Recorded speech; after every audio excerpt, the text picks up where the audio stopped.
Is it on the intro card now? Okay, so right up to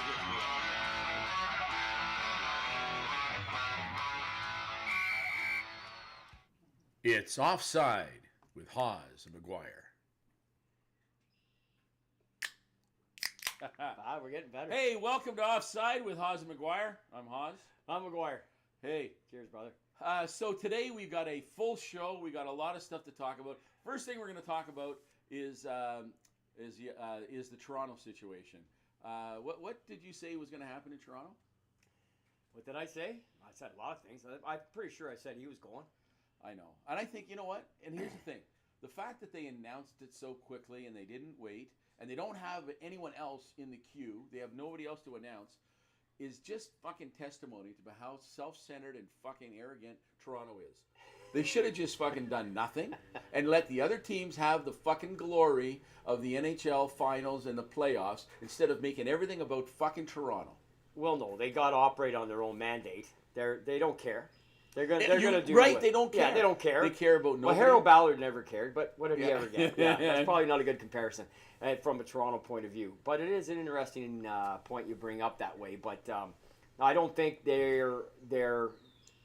it's incumbent on them to do anything aside from the semifinals of the playoffs. No, but at the same time, it takes the friggin' spotlight. It did. Back to Toronto. Always back to Toronto. Back to the center of the universe. Yeah, it did. It did. But mind you, that Toronto only took it off. I mean, there was a couple days between games. Arizona was a dominating story for a couple days, and then the Leafs are eliminated, and then Shanahan lets Dubas go. I mean, that whole thing evolved organically, I think, over a seemingly. It's one of the. Well, yeah, for sure. I don't think there was. I believe Brendan Shanahan. I totally do. In his press conference, first of all, the whole thing was strange, Chris. Yeah. When Dubas came on initially without Shanahan beside him, that was a major red flag. Yeah, absolutely. Because rumors is one thing. The insiders, the guys we all read and follow and watch that do have their finger on the pulse of what's going on there, the rumors circulating that there was a rift between Shanahan and Dubas seemed to be fairly apparent when Dubas, first of all, he has no extension. Right. The series is over. There's still no news on that he's automatically being extended. Then number 3, he does a press conference without Brendan Shanahan. And that was exactly. You know what? At that point, you knew that was not a team anymore. It was not. They were not aligned in their thought process. Yeah. Moving forward, and here's the thing: Brendan Shanahan has the position of being the president of Maple Leaf Sports or whatever, right? Yeah. Okay. And so he's not going. And not right now. Not yet. Yeah. But I mean that's a board of directors decision that has to be made. That's not a decision that's made by someone. Yeah. Right? And so he's going to be around. Yeah. Dubas was the only guy. He was the guy left with his head right there in the guillotine, just waiting for it to drop. And rightfully so. And frankly. But do you think that he didn't build the quality of the team?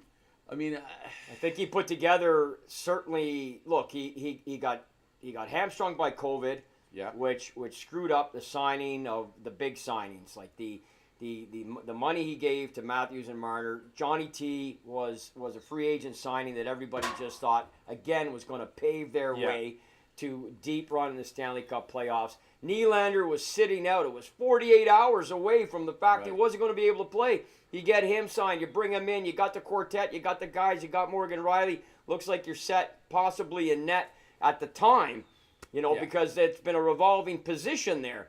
And, you got Brett Anderson, who now is in the semifinals. You have him in your organization, and you let him go. And you were kind of jumping all over the map a little bit. But look, myself personally, I had no problem with Shanahan making the announcement the timing that he did, because clearly he made up his mind. Do you believe him? I do. Do you not? Yeah. Oh, yeah, absolutely. Okay, you're saying he should have waited because the NHL? No, who gives a shit? That's got nothing to do with it. Myself personally, I'm running on a Toronto Maple Leaf mandate here, not an NHL one. So I'm going to do what I want to do when I want to do it. Everything's always about the Toronto. No, but we can't think that way. I'd like to think that way. Well, let me correct myself. It's okay to think that way because it is true to an extent. There's no doubt about it. The center of the universe thought that emanates out of the GTA, the Six, whatever you want to nickname it as, there's no doubt there's some validity to that. Having said that, I don't have a single problem with what Brendan did, the way he did it. I got no problem with it. And now the bigger issue is, are they imploding? His whole presser, that 12-minute soliloquy. Yeah. You know, you like that word? So I love soliloquy. Yeah. Yes. Okay. It's very Shakespearean of you. Sister Pecor, St. Pius, I'll tell you, grade 9. I'll never forget it. Anyway. You know the quality of mercy is not strained. Yes, that's good, buddy. Look at you go, man. Even in Northern Ontario, you in high school. It's incredible. Like, who knew? No, it's unbelievable. Yeah. Hey, Kyle Dubas is from Northern Ontario. Well, you know, it doesn't matter where he's from. No, but he's in Northern Ontario like you. No, but yeah, good. But here's the thing. He was a decent GM for his age and the experience, and he got second youngest GM in NHL history, and he got very little respect around the league. I nicknamed him the calculator. Right? And around the league. Yes, I think he was one of the guys like Johnny Chaka there, whatever his name was in baseball. Arizona. Yeah, well, the Arizona guy who came in and ran the Coyotes until he got caught doing a bunch. Like, you know, when he took the guys to camp, he breached protocol. He got his knuckles wrapped and immediately dismissed. Bottom line is, he's the youngest GM. I think, Dubas is second. I think Gord Stellick with the Leafs is third, or certainly in the top 5. Toronto, interesting connection there. But look, I think the guy's a smart man. And I think he came up by his grandfather is Walter Dubas, is a Sault Ste. Marie legend. He's a legend. And coached the team for like 50 to 67 in the junior program anyway. Fact is, the definition of insanity, Chris, if you do the same thing over and over and expect a different result. Yeah. These losses, the last 3 or 4 years, not so much Tampa, you know, you blow out against Boston, you're up 4-1 with 10-22 to go, crushing defeat. Yeah. But blowing the lead against the Habs, losing to Columbus, not so much the Tampa loss last year, but then this year, the second round, you avenge Tampa, you knock off the 3-time finalist, and you lose to Florida, and you go out in 5. These are things that contributed to, obviously, the dismissal, which was the right thing to do. And now the question is, what's next? Because Matthews and Dubas are tied at the hip. Maybe they'll both end up in Arizona, which is a good segue to what the fuck's going on in Arizona. Well, how are you going to go to Arizona now if you're Austin Matthews? How is anybody going to go there after that vote went against that district? You gotta wonder about that. Now you're saying, and they're saying all the right things. Look, we're playing Mullet Arena again next year regardless. We're going to go back. We're going to revisit this, which you know internally Gary Bettman is saying, what else can we do? They obviously want that market. They want the market because it is one of the largest city in the United States. I know. Look, and you have stood on a corner in Winslow, Arizona. I have. Right? I have. Several times. Several times. I have not. It's a bucket list thing, and you've done it. The sad part is I had the flatbed. No broads around at all. No women looking at me. Damn, man. At all. Damn, man. Anyways, the situation in Arizona now with all the thought process that maybe Matthews would go there. How can he go? How can he in good conscience go there now? Well, he could. Even still. Logan Cooley doesn't they don't now. Well, could he? I mean, well, you're going to get paid. Here's the thing: they're going to build another rink. They're going to do that because, first of all.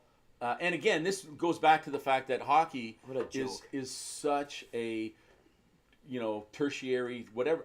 Fuck, I got to look that up, eh? Someone write in and tell us what the fourth word is. There's like primary, secondary, tertiary, fourthiary. That's a good one. Yeah, I don't know what that is. I don't know it either. Okay, we got to find out what that word is. Okay, There's got to be some English teachers around. There's probably an English as a second language student who knows more English than we do. But but that point is that the people in that area and the fact that they voted and the council voted against it, you know what? That's just a bunch of friggin' drives me nuts because these are people who are short-sighted, who buy one thing. They were private building, money too. $2.1 billion entertainment district. They're going to drop right in the middle. Generating, I believe they said upwards of $13 billion or some crazy number. You know what the land is? It's a freaking dump. Like literally, it was a dump. So why did they get voted down then, in your opinion? Well, because and I don't know. You've been down there. You know the area. Yeah, I do. I somewhat. I'm not in no way. But I think that there, and I remember this when I was just there recently, is that there are a number of groups that didn't like it, and there had been an ordinance that because of its proximity to the airport, that you couldn't build a building that was taller than this, and there was going to be no development, and it was a promise made, and that's a debt unpaid, and the whole crap with that. Yeah. And then so you get a couple of special interest groups who start lobbying and scaring people and saying, we don't want to bring this type of entertainment district. Oh, this is going to be bad for our children. The same thing. It's like pool. Yeah. Listen, folks, let me tell you, we got trouble in River City. Like, it's like the fucking Music Man. Like they just follow like blind sheep, and they do that. It was a stupid move. Tempe, honest to God, you've made a huge mistake, and it's going to go to North Scottsdale, guaranteed. Okay. Guaranteed. It'll go to. There's enough land there. Scottsdale's going to go. Yeah, let's see. It's all private money. We're good with that. All right. Well then, and to back to Matthews, where he's from, so maybe perhaps then, because with the not confusion, but with the disappointment from the NHL perspective, yes. I mean, we as fans are looking at going, are you kidding me? But what really impact does it have on us? That it's a 5,000 seat arena, university arena. I mean, it's got no skin. It doesn't. What difference does it make to you or me? Well, it does. No, when I go there and I want to go to the game, and it costs me $600 a ticket. Yeah, okay. That bothers me. Okay. Right. Yeah. Well, that's ridiculous, and they've had to obviously. Is that what the cost is? In order, because it's sold out, right? Yeah. And so you want to buy a ticket, people. That's what they're charging. So because I'm down there with Evan, right? I go to a visit. Let's go to a game, and it's like, we're not going to a game. No. Let's watch it on Cash TV. in the empties. Get You know those what I mean? tickets. That's And, these are all secondary issues beyond the fact that you think it's automatic that they're going to go to North. I think Scottsdale. they're going to go to North Scottsdale because they're a private operation. There's tons of land there, so now we'll see. But Yeah. how long do we wait for this? Let's go back here to the Coyotes, who've been around since the mid '90s. Right. Since the Jets went there, originally in Phoenix, go to Glendale. Right. So now they're in the Mullet Arena. Now the vote comes. No, I don't want the entertainment district. So you're saying they're going to go to North Scottsdale. So I don't know why. I'll be honest with you. When does it end? When does it end? I liked the Glendale Arena. Yeah. It was hard to get to because it was on the other side, but it was actually right near the NFL stadium. It was right near the baseball stadium. I mean, it was all there. But they say, they being those people. Yeah, those people. They say. You be careful, Don Cherry. I know, right? You people. Yeah. They say that the original fan base didn't translate. No, because they are living in Scottsdale, and it's a sleepy place, eh? Like you know what? At 9 o'clock at night, everything's closed. Like the Glebe. Like the Glebe, maybe. Yeah, maybe like the Glebe. I don't want to say bad things about the Glebe. No, the Glebe's. You know what I mean?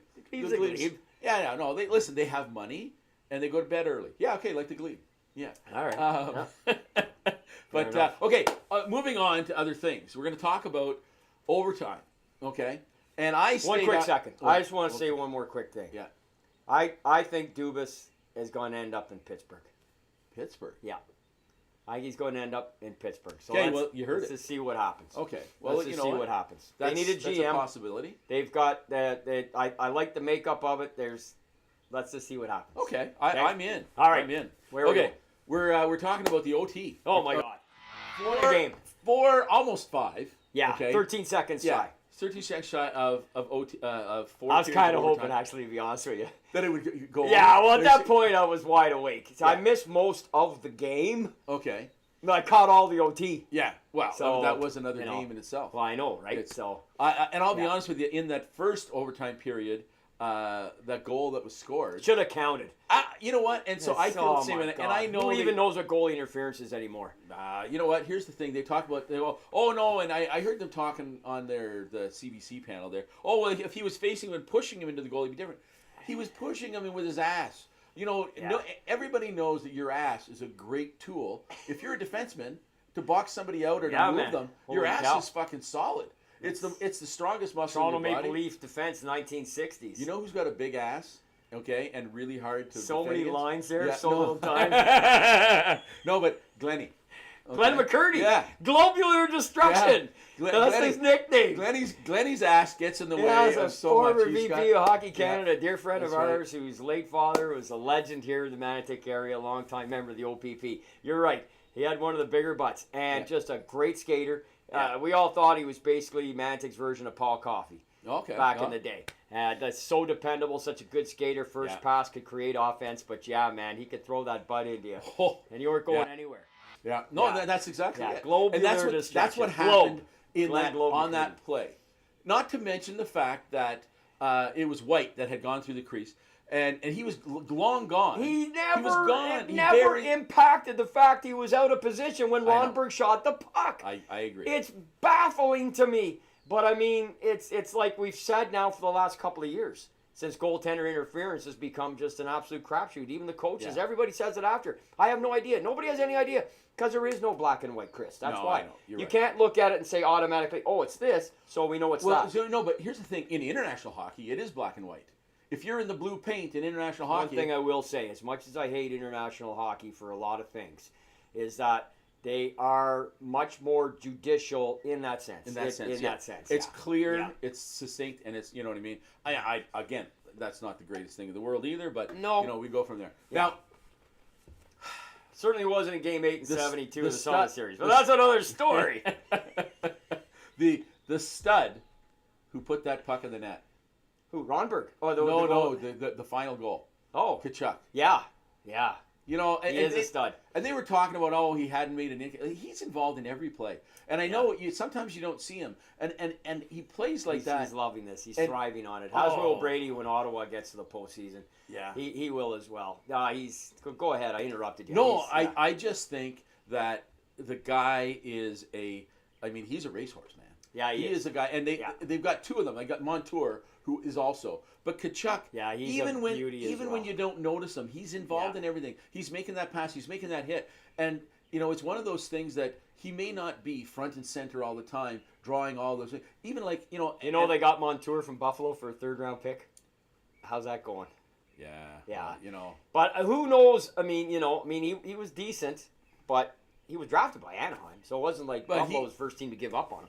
Anyway, I love the guy. How can you not? He's been a beast. But you're right. Tkachuk, he does what Brady does here, hence brothers, and come by it honestly to a degree. I think they both have attributes that are far superior to their father. Oh, absolutely. But I don't think either one of them have demonstrated their dad's overall hands yet. No. The scoring ability and the pure natural. He scored over 500 in the NHL. There's people that talk about him for the Hall of Fame, which I think personally is ridiculous, but you can't deny the fact was a goal scorer and also could play a physical game. No, absolutely. But one of only 4 guys in NHL history with 50 goals and 200 penalty minutes in the same year. That's a pretty unique accomplishment in NHL history. Dad. But I would honestly, I think I would take either one of the kids over the dad in his prime. I would too.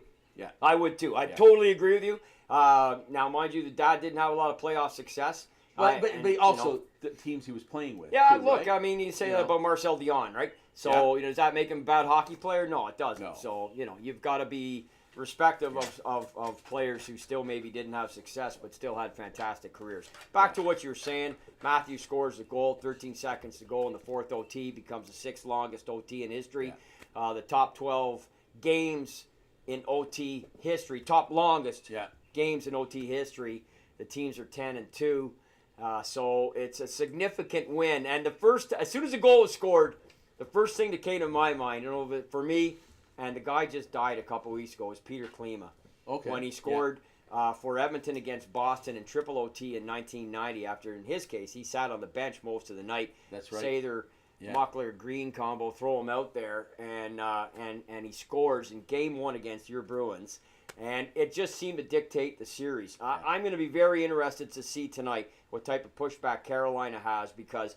I'm going to be interested in what kind of energy they have. All I know is it took me a day and a half. I'm just waking up now, right? Yeah, to get used to it. Now I never 30 beers in between now and then. Yeah, that's played a factor. But I'm okay. Granted, I'm a little older than these guys, but at the same time, I was freaking exhausted, and the next day I was a bag of dirt, right? And so I look at these kids who have just given their all. Okay, and that was a fantastic game. It was an unbelievable oh my game. God, and the action actually, end-to-end. frankly, so was Seattle and Dallas, who went to OT last night, also, albeit shorter. Not Seattle and Dallas. Oh, no, excuse me. Vegas. Vegas and Dallas.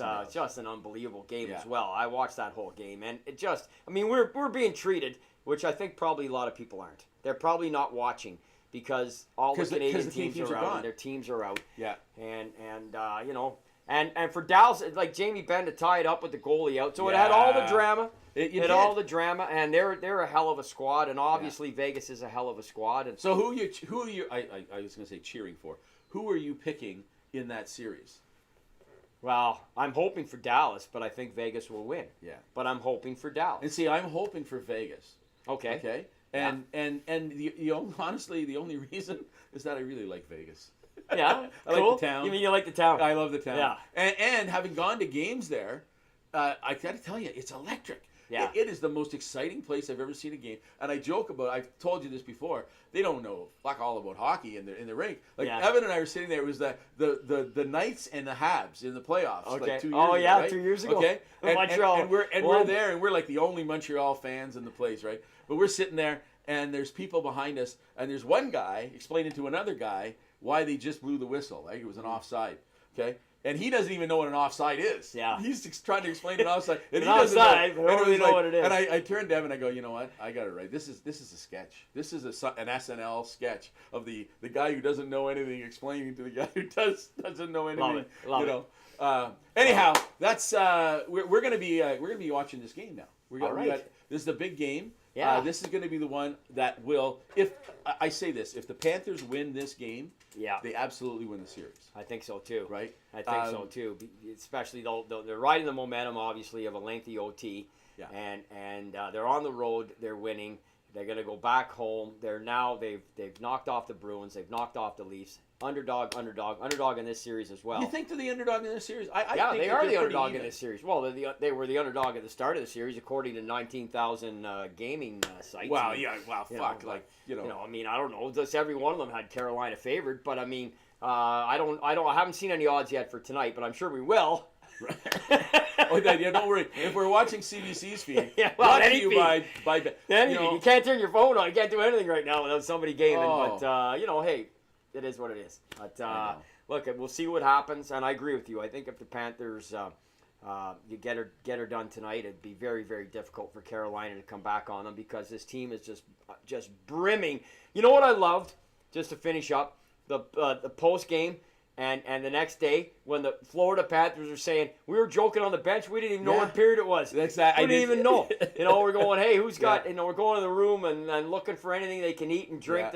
And they're joking. Yeah. They're joking. They're so loose right now. Well, and that's a huge benefit. Absolutely. It is. You're not gripping the stick. You're not gripping the stick. That's right. And it's just you're out there saying, hey, man, we're on house money, which technically they are. Yeah. Even though what's ironic about that, last year they're President's Trophy winners. They get smoked first round by Tampa. Right. They're in disarray. They make a blockbuster trade, trading away not only Huberdeau, but a guy who I love, Max Weegar, who played Junior B in Winchester, a town 20 minutes from here. With the Flyers? With the Winchester Hawks. Hawks. Oh, the Winchester Hawks. It's Chesterville Flyers. Chesterville Flyers. He played Junior B in Winchester. I love this guy. Now he's playing for Team Canada. They lost to Switzerland today. That's okay.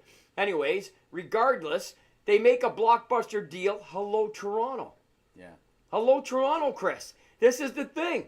Matthews and Marner have no moves kicking in July 1st with 1 and 2 years left, respectively. Watch for something to happen. You can't roll those guys back. You got to break up the gang, man. Well, you got to break up the gang. Yeah. So we'll see what happens. And I think Dubas is going to Pittsburgh, and I love your call on the Panthers, and I can't wait to chug this pint. Well, you know what? What more can be said? This is Offside with Haas and McGuire. I'm Haas. I'm McGuire. G'day.